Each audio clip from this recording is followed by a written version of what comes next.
It's time now for a look at the latest in local news. In the news, the county commissioners met Friday morning to respond to the Jesup City Commissioner revision to the SPLOST 5 agreement, which they sent to the county last week. Well, the county says thanks but no thanks, and in turn has given the City of Jesup Council a Wednesday deadline at 11 a.m. to sign the original agreement or simply get shut out altogether, which is roughly $9 million for the City of Jesup if the SPLOST 5 is voted on and approved by the registered voters of Wayne County in March. The city doesn't get on board. Unfortunately, cities of Odom and Scriven become collateral damage as well, as they would be shut out also. After Friday's meeting, here's the letter from County Administrator Paul Drawdy to the SPLOST Committee. It says the Wayne County Board of Commissioners held a call meeting on October 20th to discuss the SPLOST agreement, and by majority vote of the Commission approved entering into the agreement without the inclusion of the City of Jesup's proposed amendment. Further, the Wayne County Board of Commissioners set a deadline of Wednesday, 11 a.m. for the City of Jesup to accept the terms of the original agreement and to be included in the SPLOST 5 funding.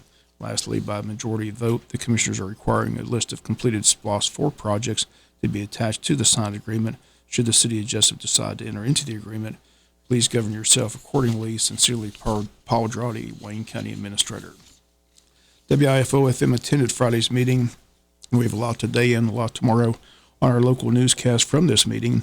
We begin with County Administrator Paul Drawdy voicing frustration at this point as the SPLOST 5 agreement was agreed upon by all parties, including the City of Jesup, and everyone believed this was a done deal until this past Tuesday when the city asked for a revision. Here were the comments Friday by County Administrator Paul Drawdy. Extremely frustrating from the standpoint to see us start off this and walk in with the idea that we're going to make this as fair as possible, and then immediately after that start receiving phone calls of, well, we want this, and well, we want this, and well, we want this. Because the chairman is correct. In that meeting, Mr. Cockfield said it, I think Mayor Weaver said it, that look, this is one of the best meetings we've ever had with the county. I mean, the feelings coming out of that first meeting, I thought were great. And I'll tell you why I think they were great, is because I believe it was a preparation that these two gentlemen did before we ever even got to the meeting. They wasn't going in there heavy-handed and going, this is exactly what you're going to get, and if you want something more, we're going to have to sit here and fight over it. It was a matter of, we've heard you want population, you can have it. Oh, and by the way, we're not going to keep taxes away from you, or the sales or SPLOST money away from you for the first 2 years. We're not going to make it a level 1, which means, keep this in mind, if the courthouse annex is not level 1, then what do we have to do? The county has to issue bonds. And those bonds could come with an interest rate of anywhere from $3 to $4 million. So not only does the city get the benefit of collecting that extra $3 million that first 2 years, but the county now is going to have to pay an additional $3 million in interest so that can be done.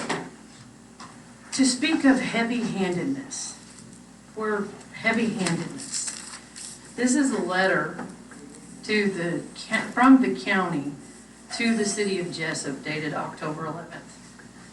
Dear City of Jesup SPLOST Committee members, we are in receipt of your email and mail correspondence dated October 5th, 2023, concerning the proposed SPLOST sales tax. As I am sure you are aware, the City of Scriven and the City of Odom both approved the intergovernmental agreement. At the SPLOST meeting on September 6, 2023, all parties, including yourselves, agreed to how the proposed SPLOST proceedings would be divided. The fact that the City of Jesup is now requesting that negotiations be reopened seem misleading and perfidious. Even still, please send us a written correspondence of the issues that you would like to renegotiate and the desired changes. Once received, a determination will be made whether the county will agree to renegotiate the previously agreed to intergovernmental agreement. Please govern yourselves accordingly. Sincerely, the SPLOST Committee. It's unsigned. Chairman Kim McCreary had these comments stating that this was a fair and open process. What we're talking about, the amendment was for the cities and the municipalities to be able to take the excess money that is collected over that 6-year period and use it at their own discretion.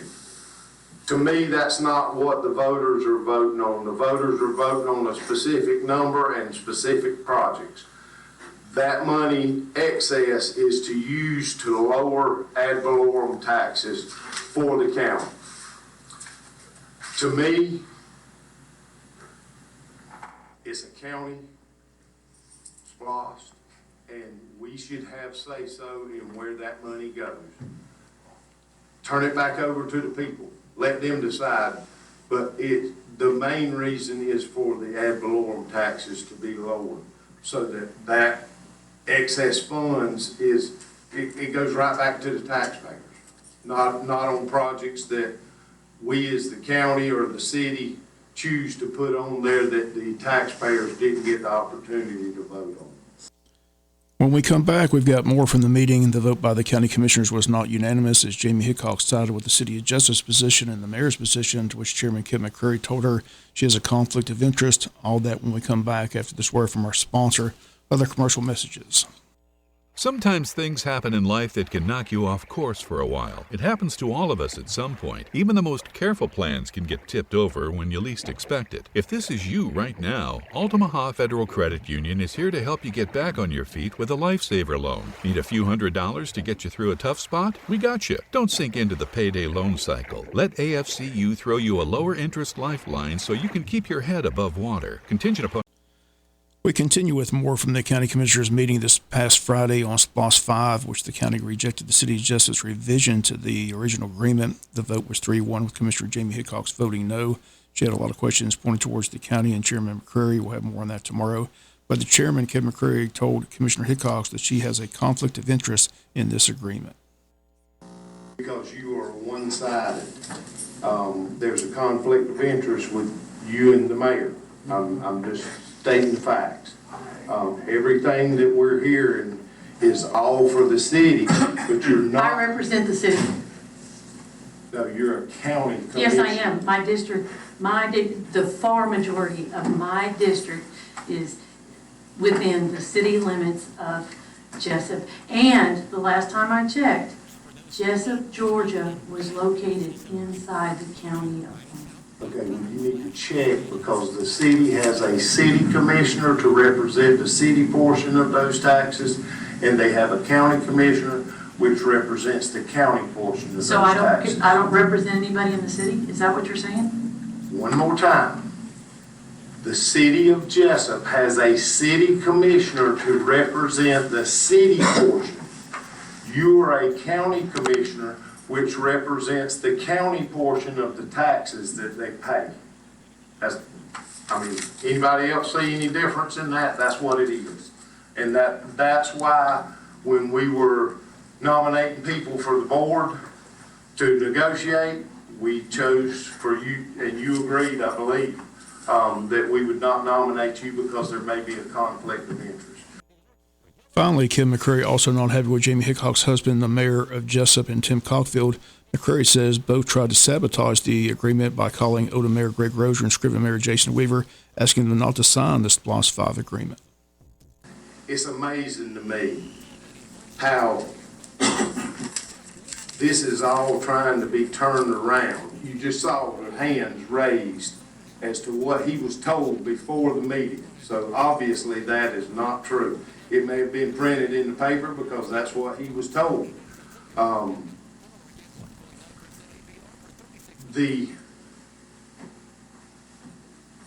Okay, you want to open this can of worms? We'll open it.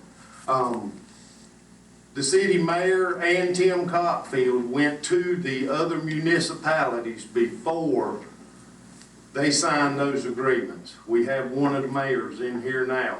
He had a private meeting with the two mayors, the mayor of Odom and the mayor of Scriven, to try to persuade them not to sign that agreement. Why would you do that? I mean, that makes no sense to me.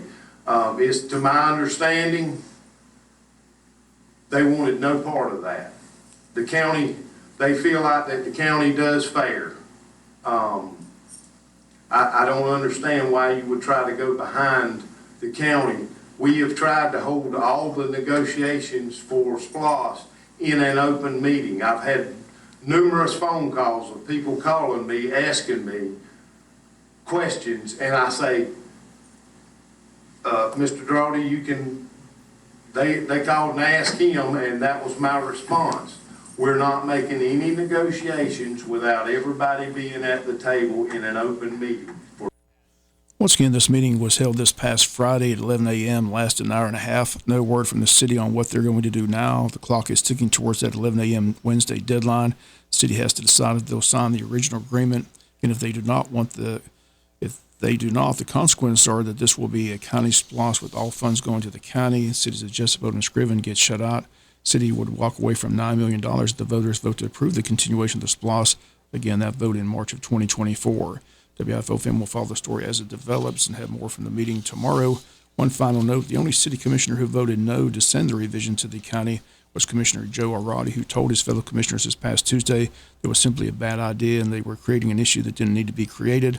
Unfortunately, he was outvoted. Now the city faces a Wednesday deadline to sign the original agreement or simply lose out on possibly $9 million in city funding. We'll be back with some final news notes after this word from our sponsor of the commercial messages, so please stay tuned. Final notes and news today begins the second week of early voting in the city of Jesup elections as registered voters deciding the mayor's race and 3 council seats. 1 week in the book and 271 registered voters have voted in week 1. 2 more weeks of early voting, and this Saturday also an early voting day. Last Friday, 46 people voted, and this past Saturday, 24 people took the time to vote. Hours are Monday through Friday, 8 a.m. to 5 p.m., and this Saturday from 9 to 5 at Hall Richardson Recreation Center, located at 644 North 4th Street. Mayor's race between incumbent Ralph Hickox and challenger Tyrone Johnson. District 1, the 2 candidates Perry Morgan and Ricky Reddish. District 4, the 2 candidates Margaret Rawls and Jonathan McCullough. In District 5, the 2 candidates Mike Deal and Katrina Dumas. Again, week 2 of the early voting taking place this week. Again, the election day is Tuesday, November the 7th. The pinking of the Jesup City Fountain event will take place this Thursday, October 26th at 12 noon. Program begins inside the Jesup Depot's community room. City Manager Rose Marcus will welcome the crowd and introduce guest speakers. Deborah Wynn, a 2-time breast cancer survivor, and Tiffany Hackle Road, nurse practitioner for the Lewis Cancer and Research Pavilion at Wayne Memorial Hospital. After closing remarks, the crowd will gather outside the fountain for a group picture, a balloon release, and pinking of the fountain. Refreshments also be served. Again, the public invited and encouraged to attend. That takes place again this Thursday at 12 noon at the fountain. Scriven Mayor Jason Weaver and the Scriven City Council, in partnership with the Wayne County Chamber of Commerce, invites everyone to the Hometown Coffee Card Connection located in Scriven City Hall, Thursday, October 26th from 8:30 to 9:30. Come by and grab a cup of coffee and pastry as you'll meet and have conversation with local business leaders as well as elected officials to hear the latest news in small-town USA, Scriven, Georgia. Mayor says he looks forward to seeing everyone there. Visiting Scriven on this day, they state that we'll have several great door prizes that day. Everyone's invited. Again, it takes place Thursday, October 26th from 8:30 to 9:30 in the morning at the Hometown Coffee Connection located in Scriven, Georgia. And that's going to do it for latest in local news. Sports comes your way in a few minutes. Ball Morgan's have a great day.